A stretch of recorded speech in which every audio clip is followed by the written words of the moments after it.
Welcome to Holstein Connections, where we share the latest stories, insights, and news from Holstein Association USA and beyond. The largest dairy cattle breed association in the world, Holstein Association USA provides leadership, information, and services to help dairy producers worldwide be successful. Whether you're in the barn, on the road, or just tuning in for your dose of dairy news, we're glad you're here. This is Holstein Connections.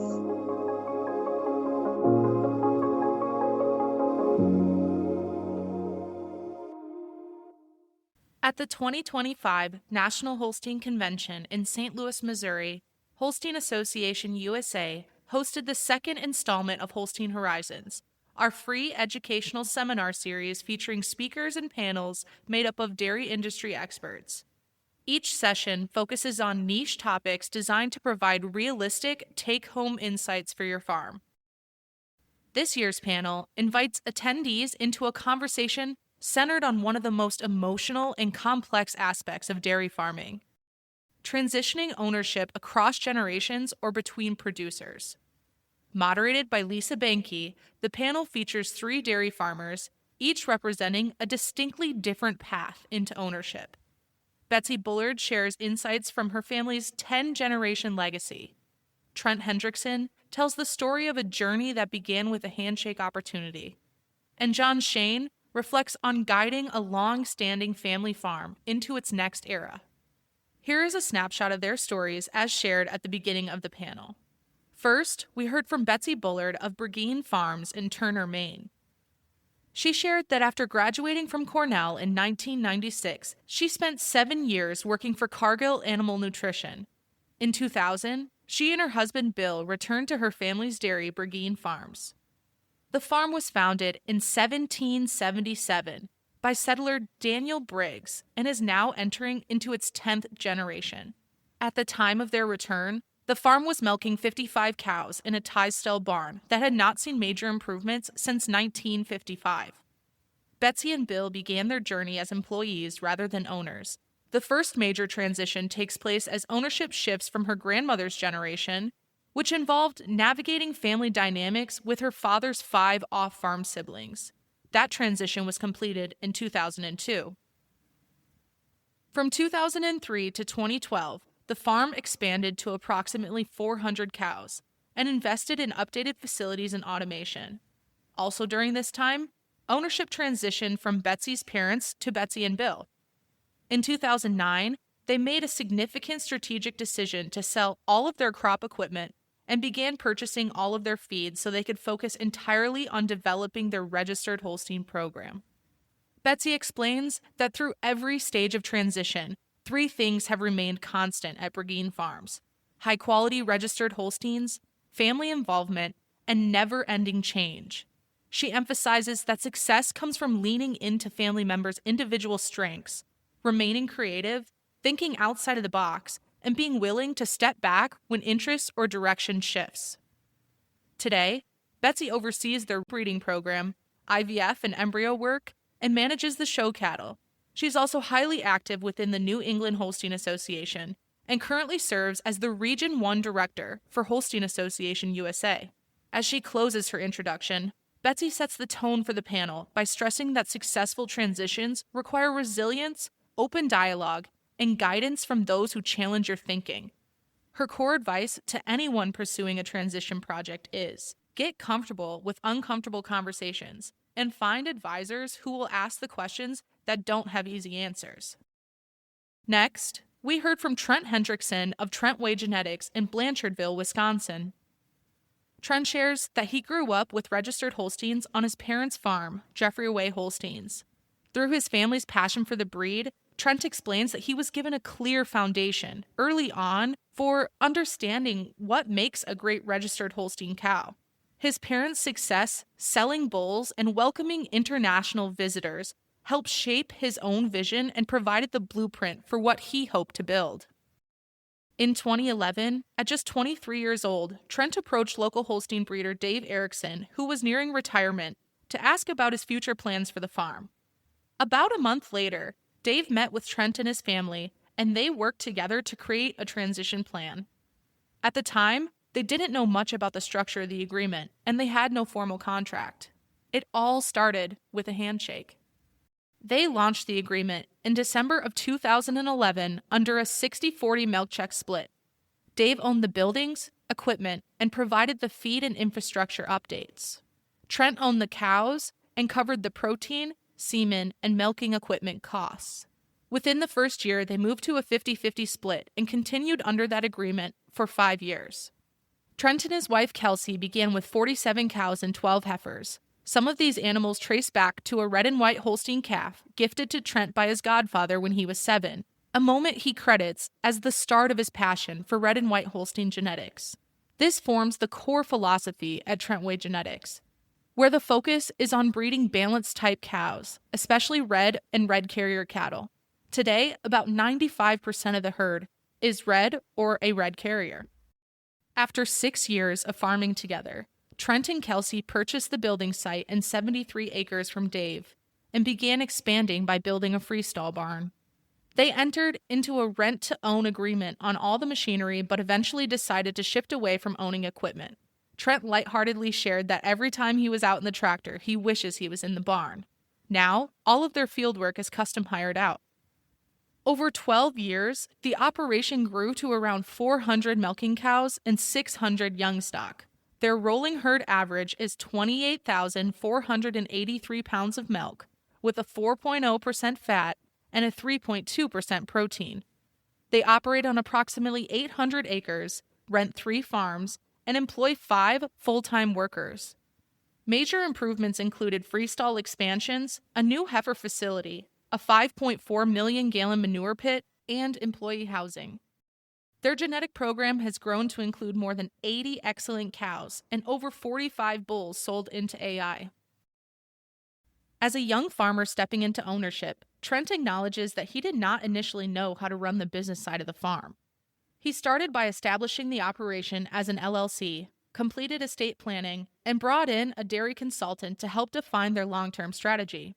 Together, they mapped out 5, 10, and 15-year goals and determined what it will take to reach them. Trent also explained that learning how to manage people, operate as a boss, and maintain a strong employee team was another key part of the transition.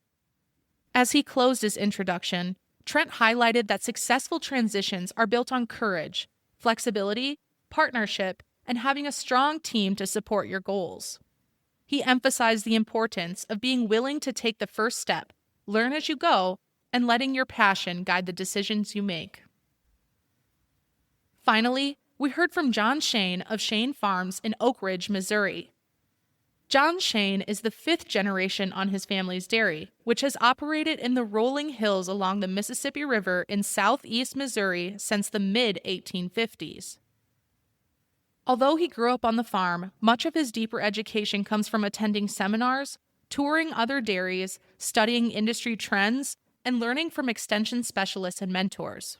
John applies this knowledge to drive progress at Schoen Farms, overseeing expansions that included modern freestall barns and a new milking parlor, always embracing innovation and technology along the way. He is also deeply involved in industry leadership, serving on multiple dairy and cooperative boards, including Prairie Farms and the Missouri Farm Bureau. His family is fully integrated into the operation. His wife manages accounting, his sister oversees calf feeding, his daughter leads the human resources and training, makes the breeding decisions and sire selections, as well as overseeing milk quality, while his 2 sons focus on equipment, feeding, transition cows, and agronomy. John is proud that his wife and all 3 children are active on the farm, and he values having his grandchildren involved as the 7th generation on the horizon. A major part of John's transition journey involves intentional investment and modernization. The farm shifted from tie stalls to a freestall barn and built a new heifer facility to consolidate animals that were previously spread across 11 pens in 3 different counties. Their heifers move through age-based pens before heading out to the pasture until breeding age. Their original double 4 parlor evolved into a double 8, and in 2019 they constructed a brand new milking facility and converted the old parlor into a dry cow and transition barn. Today, they milk around 350 cows and rely heavily on technology, including RFID ear tag monitoring and milk quality tracking systems. Their herd averages approximately 84 pounds of milk per cow per day, and any discrepancies in production automatically flags the animals to be moved to a catch pen for evaluation.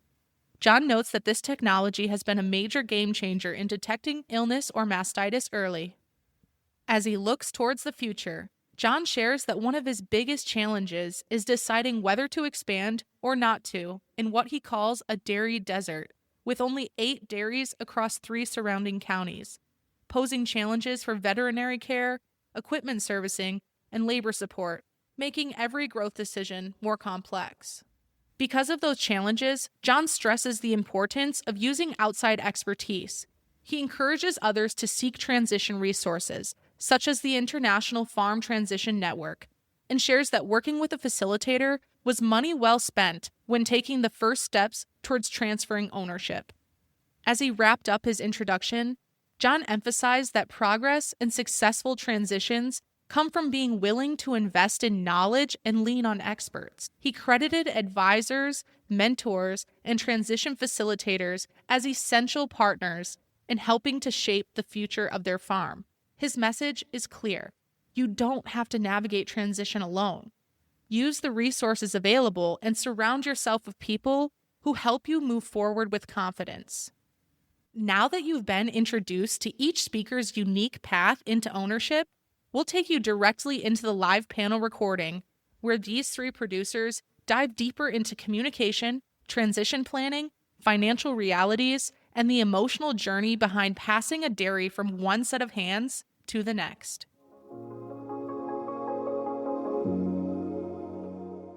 Again, 3 different scenarios, completely different, and all have experienced transitions successfully. Can I pick on you first, Trent? I find Trent's situation really interesting because I know there are a lot of young producers who are faced with their parents, a successful dairy operation, are not ready to give up the reins, or they've got younger brothers and sisters, and so working in the home operation isn't really an option.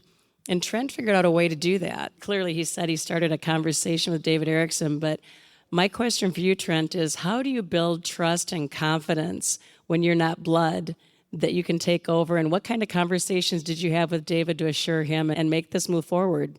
Dave knew me growing up, which was a plus, and knew our family and knew that I had an extreme passion in Holsteins, and he was also a Holstein breeder, so he had the same mentality of what I was looking to do. Immediately, we bonded together in the aspect of we were in it for the cow. And so then when I moved over there, Dave didn't have to, but every day I would come into the farm at 4 o'clock in the morning, and out stepped Dave from the house, and he would be out there mixing feed for me. He was on the farm every day with me and almost acting as a mentor or a father type figure. And he treated us like family, and we treated him like family back, and we both put in 100% effort, and I think that got the process of trust and building that relationship. And then when we had stuff we wanted to talk about of purchasing the farm, that was one of the things that we immediately talked about because we were renting with dreams and goals of owning our own farm, and he was very transparent that he wanted to see the farm be a farm. And so that immediately gave us the interest of we're going to work for this farm because we have the opportunity with him that he wants to see this stay a farm. And at this point, Trent, has he transferred all of his assets to you and Kelsey? So the farm is 368 acres, and we own 100 acres of it currently. Actually, it's funny, last week we just signed first a refusal agreement with Dave and with his sons to set up the next transition plan when either him or his wife pass away. They want to move forward with the farm and are kind of waiting for one of them to pass to move things through, and we have a contract together and a price set up, which is a nice thing because now we know that we're in it for the long haul, and we had that conversation before we expanded. We wanted to stay here, but we wanted to make sure we had the land and stuff. So we were always transparent in talking with Dave and putting it on paper, and he wanted to make sure that his sons, his wife, didn't have to do anything as far as setting the price or making sure we got the farm. I have a question for, I guess, John next. John, you showed us some beautiful facilities for raising your replacements, facilities for your transition cows. It's clear that you and your family members are very dedicated to cow comfort, and you've built facilities to do just that. Have you given consideration to the people that manage those cows, and how has creating facilities and making improvements to improve the working conditions at Schoen Farms factored into your decision making? Well, I think it all really started with a Holstein field man that took a lot of Missouri producers to Texas in the early 80s. His name was Darrell Robertson. He knew how to promote new facilities that he had already seen in Texas, and it was a game changer for me and our farm. Darrell knew what it took if we were going to stay in business in Missouri. Him and Barry Stevens, our deer dairy expansion specialist, we had 2 tour buses. We went down there for 5 days, and we went from one end of Texas, almost New Mexico. But it was a very eye-opening thing on cow comfort, housing cattle, milking cows, TMR. Those are all things that I brought home. And people like Darrell knew the buyers, knew the sellers. He sold semen. He knew the people that were passionate about the registered Holstein and the dairy business. He made it a point to put a lot of miles on that old car, going to see people. But he was very instrumental in where we're at, and I have never forgot that. Next question's for you, Betsy. You shared with us that it's really important to have the right people on the bus, and you said that those off-farm advisors that have been critical to your success. Would you mind digging into that a little deeper and telling us who has been essential to your success in transitioning? Yeah, absolutely. I mean, we have long-term accountants that certainly knew where all the bodies were buried on the farm and kind of what the farm structure was, so that their input was crucial. Our attorneys certainly have educated us over time as to what the corporate structure can and can't do for us, and I definitely am remiss if I don't recognize the tremendous advantage that we had that my parents, the older generation, were both active participants in the whole process and just in their mindset that, sure, let's give it a try. They were dedicated enough to making sure that the farm had the ability to continue over time, that they were happy to engage in those conversations. We've also, from an advisor standpoint, since 2000, since we came back, we've participated in the Dairy Farm Business Summary at Cornell. And I think having those metrics, being able to create over time those cool graphs that we saw in our first presentation and what's the business doing over time, that's been extremely helpful for us. And Betsy, was that a relationship built as an alumnus of Cornell University, or can anyone sign up for that type of a program and evaluation? That's actually a program that's through ProDairy at Cornell, which is their extension kind of framework. And I think Farm Credit does something similar as far as summaries, but having the ability to look at the business performance over time, both comparing to ourselves over time and comparing to different cohorts that are doing change over the same time, is really important. And we all have different service providers that we work with on farm. We tend to select those that are lovely people to work with, but aren't afraid to ask questions of what you're doing that, why again? And John, I'm going to come back to you with a question. You made mention that it's your sister who's managing the calves at Schoen Farms. So does your sister have any children? Or can you explain the relationship? Because yours is a unique situation where you've got your core family and your sister's part of the operation as well, correct? Yeah, that is correct. I've skipped a little bit of the presentation, but we have a brother-in-law and his son, and they are basically in charge of TMR work. My sister is in charge of calf work.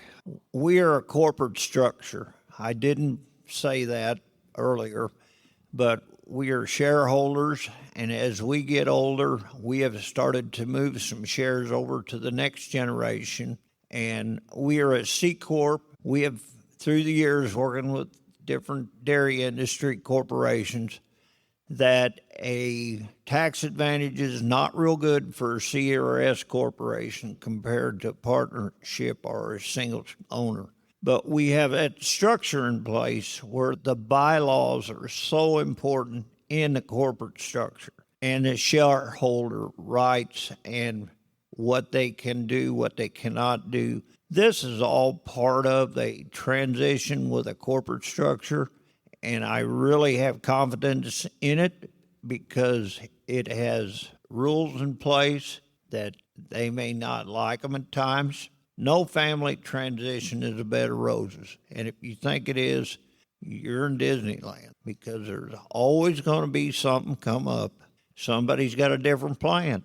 The three things that you need to do whenever you have a corporation is you've got to meet to review the past year's financials. You need to have an agenda, and you need to be able to tell the people in the room, give them a week before you meet, and have room to listen. You can communicate and expose everything you want, but when you've got one person with negativity, you gotta listen to them. That is a big factor in any type of a structure of the transition, from what I can tell. Well, it's hard not to notice, as each of you have given your individual presentations, that there have been significant improvements made to each of your properties, again, in terms of caring for the animals and facilitating business on each of your farms. Can each of you speak to how you went about that? Were there any grants that you were able to apply for, or given your youth, maybe Trent and Betsy, were you able to secure youth loans or advantages in that way that you could make those improvements that might not have been possible for the older generation to have done? One thing that we did participate in was the Young Farmer program. When we purchased the farm, we locked in a lower interest rate at 30-year terms, which made it a lot more appealing to us. So when we built the freestall, a percent of those long terms went towards the freestall barn, and then the other percent went towards the purchase of the farmland and the buildings. So that gave us an opportunity to have a locked-in low interest rate for a 30-year term, which made it a little more easier for a young person to purchase a farm. And then as far as grants, the only other grant we've participated in, we had share funding on our manure pit. Yeah, I don't recall that we did anything that was really specific to young farmer. Looking back on it now in my 50s, which is weird. I think when we were in our 20s, we were pretty okay with working those 17, 18, however many hour days, and a lot of sweat and just duct tape and creativity around. You notice I didn't show pictures of our parlor because it's still creatively put together, I think. So again, I think we leveraged some things like that. We did some financing that was pretty creative as far as purchasing some additional assets for the farm through family members and some kind of not traditional lender arrangements in that regard to keep things moving forward. And I got one thing to add. The landowner also, for the machinery and stuff, did a rent-to-own, interest-free dollar buyout at the end type of deal. So he locked in the machinery for, I think it was 20 years for us, so we didn't have to go to the bank to buy the machinery and pay interest on it. And it was a good deal for them because they didn't receive all the money at once. And it's been a nice long payout here for them. I have another one for you, John, specifically because you made mention of the division of powers at Schoen Farms. You've got your sister feeding calves, your daughter taking care of milk quality and training milkers, and everybody's got an assigned duty. The kids, or the younger sons of yours, you said, are managing the crops and agronomy operation. How did you bring about that division of powers? Is everybody doing what they love to do? Were you blessed in that way, that everyone's doing what they wish to do? Are there some of you who are doing something that must be done, but it's not your life's passion on the dairy? And how do you address that? I guess you'd say I have a philosophy. If they're 13 or 14 and they can't tear the gates off of the barn, they need to start. Take that skid steer, take that side-by-side, go check some calves, go do this, go do that. The kids don't want the money at that age. They want the challenges. They want the, I can do it, Grandpa. I can do it, Dad. Those are things that made my children grow up and want to do what they're doing. I, like anybody else, there's times I had to be away. in this business, everybody has health issues as you get older. And it seemed like if they had the challenge that Dad wasn't going to be there, they stepped up. I was very fortunate.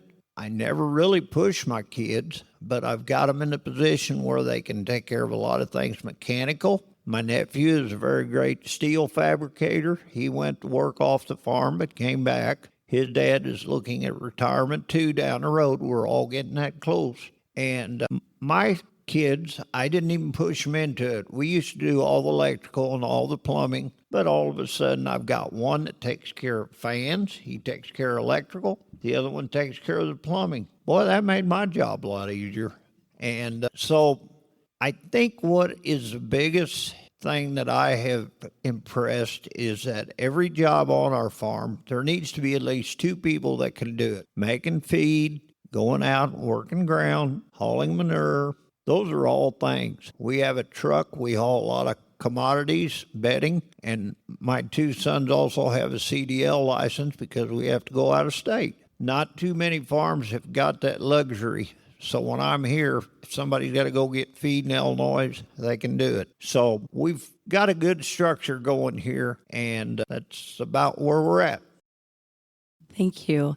And Betsy, you've still got your parents, and is your grandmother still with you? How have you worked out that transition? You've got an older generation that has opinions, I'm sure, but how have you worked that out that you and Bill were able to make management decisions and proceed with them? And to what degree did or do your parents still have input?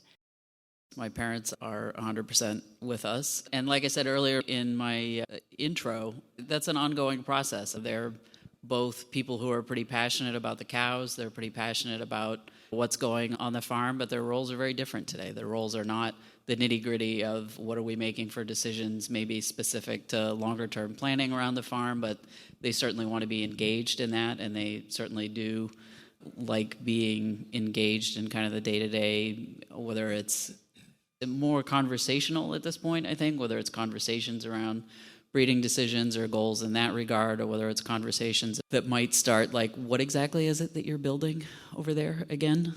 Really, they, like I said, were very fortunate. They were at a point in their careers where they were looking positively at the opportunity to cede some of those really nitty-gritty business decisions to someone else, and fortunate that we were interested in making some of those as we really got into the transition piece. So they're not, I think, upset that they're not doing the day-to-day decision-making stuff, but they definitely still want to be involved, and that's an ongoing, what does that look like on a day-to-day basis? And I'm going to turn that question around now and ask Sydney and Will, how old are your children? So Sydney's 19 and Will is 14. It's interesting to see their interests evolve and just what they're looking at. And I give our first speaker absolute gold stars for, we also feel like it's very important for them to have experiences both on our farm and off our farm. Sydney's just completed her freshman year in college and is doing a summer internship at another farm this summer. So she certainly appears to be very interested in the farm, but we feel like it's very important for her to have those experiences on other farms and whether it's in industry as well, so she has that perspective if she decides that she wants to come back to Turner sometime.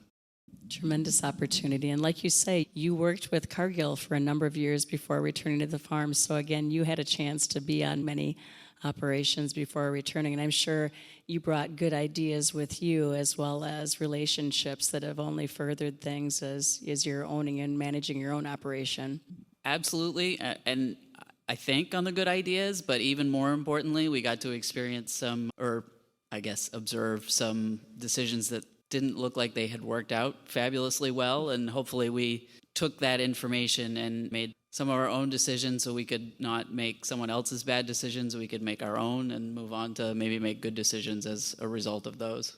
And Trent, I want to go back to you too, because while Betsy's children are 14 and 19, and John, your children also are mature, you've got little children.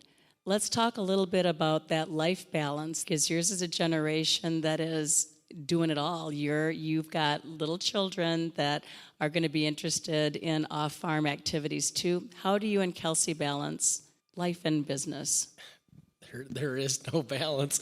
With a 7, 5, 3, and a 1-year-old, life is crazy. And now it is our last expansion. We were able to have full-time milkers and a full-time feeder. And so it has given us the opportunity to be here today, in the future be there for our kids. And that's one thing that, I see our kids growing up so fast already. It's like I don't want to miss that. They are very on the farm. When I was doing all the milking and very involved in 6 hours every day of milking, I really didn't have time to do stuff with the kids. So we made that work-life balance with now is like my mornings are packed, my afternoons it's just like all the stuff that the kids can do stuff with us on the farm. And then my wife, she feeds all the calves, and there's usually 2 or 3 kids out there feeding calves with her. And we got jobs where we can bring them along with us most of the time. And we don't live close to any relatives. That's one of the things, too. It's like we don't have that person to watch our kids while we're doing the farm work and stuff. It's one thing we've had to figure out. The kids are with us, and they're farming. So whether it's good or bad, some days it gets to be long days and nights, and you don't get in till 10 o'clock at night, but it's just something that the kids are always with us on the farm. And I believe each of you brought up that you have gone from relying on family help to run all facets of the farm to engaging employees.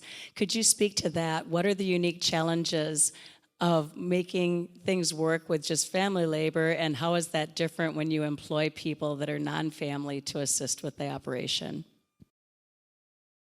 I think that's a big transition. I think for us anyways, it's forced us to add a little bit more clarity in what our expectations are, both in job roles, and John explained it well. Each person has their own responsibilities, and I think we're more apt to be clear about that. We're more apt to be consistent about that because we have to with employees, where I find that with family there's certainly a tendency towards more gray areas and maybe a little bit less structure there. So that's been a transition for us for sure, as we have 9 employees, so we're depending on them to do the quality of work that allows us to be here this week for this convention, and we're delighted to have them, but that's always a continuing learning process for us because maybe that's not our default setting, to be continually working on human resources, to continually work on training and those things that are really important to make sure that part of the business is running smoothly enough to support continued growth, to support continued improvements along the way as well.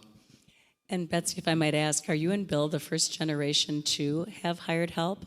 Or did your parents also have hired help as you were growing up on the farm? So my parents definitely had hired help. I think the approach was different. And I think that's what I mean when I think about clarity and providing clear expectations. When I think at 55 cows, at one point I think they had 3 tie stall barns because one inefficient tie stall barn wasn't enough. You need to have 3 of those. So I think there was a lot more overlap. And in hindsight, they have indicated that they thought probably some more structure would have helped. So that's been an interesting set of conversations with them as well, to see how that relationship with employees and those expectations with employees differs today than it might have 25 years ago. And John, you said your daughter manages HR on your operation. Can you speak to that too? Okay, my daughter, she's the only one that really worked off of the farm because I knew she was going to be like a cat trying to herd them. It's pretty hard. And we kind of let her do her thing. She worked at a local feed store for a while, but she had children, and then she said, I am ready to come back to the farm. And her HR work has been very good. After COVID, the whole work ethic of a lot of kids changed drastically. And so we have, since November, hired some Hispanic help. And it's been a good process. It's the easiest thing I've ever jumped into with both feet, and I'm surprised, but it's working. You go through the proper agencies to help get your help, and my daughter is totally happy. We were having some egg cell count problems. That is a problem in the South. We run a lot of Irish egg cell count. We got some of our help in here and got them trained. They do exactly as what my daughter wants, because I sure wouldn't want to argue with her. And we're seeing a 30% decrease in SMAG cell count from where we was a year ago. And I think it's just the work ethic of these people that you instill them, that you have respect for them, and you will work with them, and they will work for you. And communicated protocols. It sounds like your daughter's doing an exceptional job of what, again, Jared shared with us this morning. Communications is key to everything. And Trent, you touched on it, but I'd like to revisit. You said that you and Kelsey have actually built housing facilities now for your employees to help, again, keep that a viable part of your operation. Can you talk about that a little bit more? Yeah, so the start of everything, too, was I came from a family that we always did the work as a family, and it was all family run, and we never took a vacation. If we went for a vacation, it was for the afternoon, and we had to be back for milking. So to make that step into having employees was a very hard and challenging one. My wife and I thought, oh, we can do it all, but then you can't. And so that was the issue, and we started getting employees, and it wasn't working well, and we thought maybe we'll go robotic, but we still needed employees. And then we went to the Hispanic labor, and it was one thing that I thought I was never going to do, but it's the only people that want to work. And so then with that comes challenges, right? Paperwork and housing. A lot of them don't have vehicles, and then we're 8 miles from the nearest town, so they need to get to and from in the wintertime on not nice roads. So that was in our aspect of putting up a house for them to get half the employees right next to the farm so we could still get through the morning or night chores with that labor force that was close to the farm. And then we also rent an apartment that's 8 miles away. But there's the other challenges of finding housing. We're so close to Madison that the rental rates and stuff is extremely high. So it comes with extra cost, and you got to provide that for them. To retain employees, that was one of the steps that we needed to do, was provide the housing. And learning to be a boss was the second biggest challenge, and being the guy that is in charge of HR, charge of training, in charge of hiring and firing. That is the hardest part of my job, is being the boss and manager of the employees. I think as far as there's no one specific thing I would do different in the transition. I think John said it well earlier. If you think that the transition process is all going to be roses and smooth, and yeah, that's not true. That's whether it's Disneyland or a fantasy sort of scenario, compressing 25 years of transition into today. We're happy with where we are. Obviously, we have some challenging conversations about what does that next transition look like. The rearview mirror is really small. The windshield's a lot bigger. So no, there's not something specific that I would change. I would say that the biggest thing to do is remember the communication, the listening, transparency, good financial records. You've got to have all those to be a successful farm, but that transition revolves around all of those factors. We can ignore some of them, but they're going to come back to haunt you. The first presentation dealt with a lot of that, but the questions asked, is there somebody that has got a negativity in the meeting that needs to be addressed? What do we need to hear from you? Or do you want to meet again in a week and you got time to think about it? There's always going to be that possibility that you've got a skunk person in the room. I think there's a couple things that I would touch on, that going from on my parents' farm to directly onto our own farm. One thing I would encourage, like we've talked about, is getting out. I wish I would have done a few more internships on larger dairies or another dairy of the size that we are now, and getting more experience of on-farm other than just my parents' farm. That's one thing that I really had to learn and grow from. Coming from, every farm is different, and you got to look at all the aspects of the farm, and I wish I would have had more experience on different farming structures before I moved into where we are today. And then the second thing that I would have changed. Just a couple years ago was the first time we had a real financial advisor and a dairy consultant. I would have started that process earlier on in my farming career to set goals and really break down the accounting part of our farm, because it was just Kelsey and I doing all the accounting and everything like that. And so I wish I would have earlier on kind of had that infrastructure set up for our farm. Thank you. And a question from the floor, please. Trent, I have a question for you. You did a great job going out on your own, but what are your parents going to be doing with their farm? So that was kind of one of the factors of us going out on our own. I had a younger brother, my brother Brooks. He is on the farm with my parents currently, and they need to have a meeting with the first speaker and figure out what they're going to do. And that is one of the things that I look back on.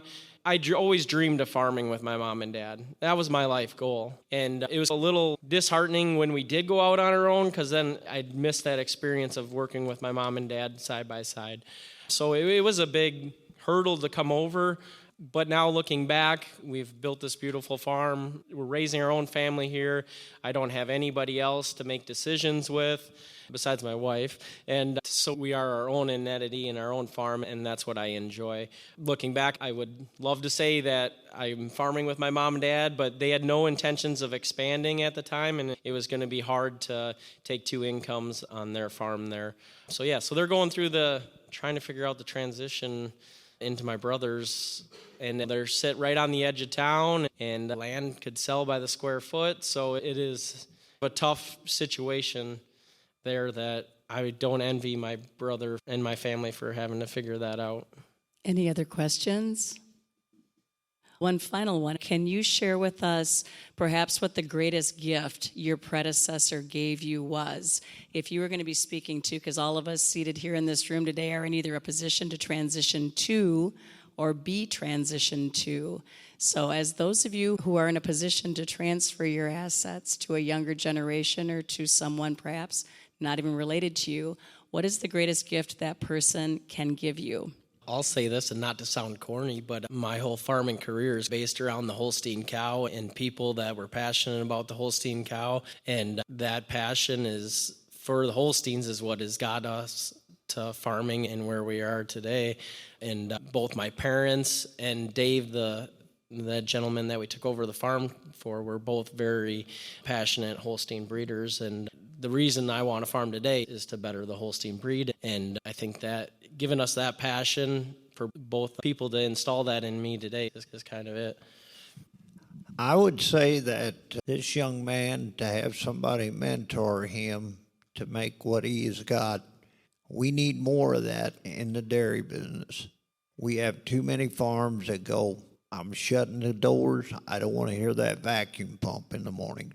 But, if we don't mentor that next young farmer, we're going to keep going on a pathway here that it's not good. There's a lot of good young men out here that need that mentoring to work with them. It's not necessarily family, but it needs to be done in our industry.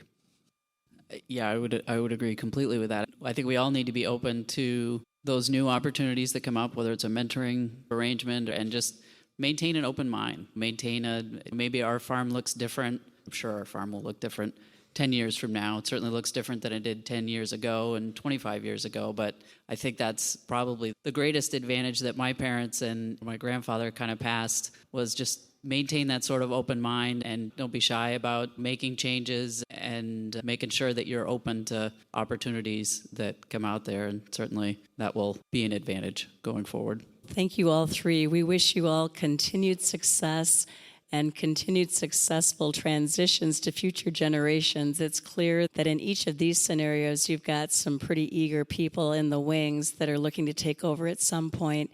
And it's gratifying to know that all of you are forward-thinking and looking towards that next generation taking over the reins at some point as well. So thank you. Thank you, Trent and John and Betsy, for sharing your experiences with us. Please join me in thanking them for telling their stories.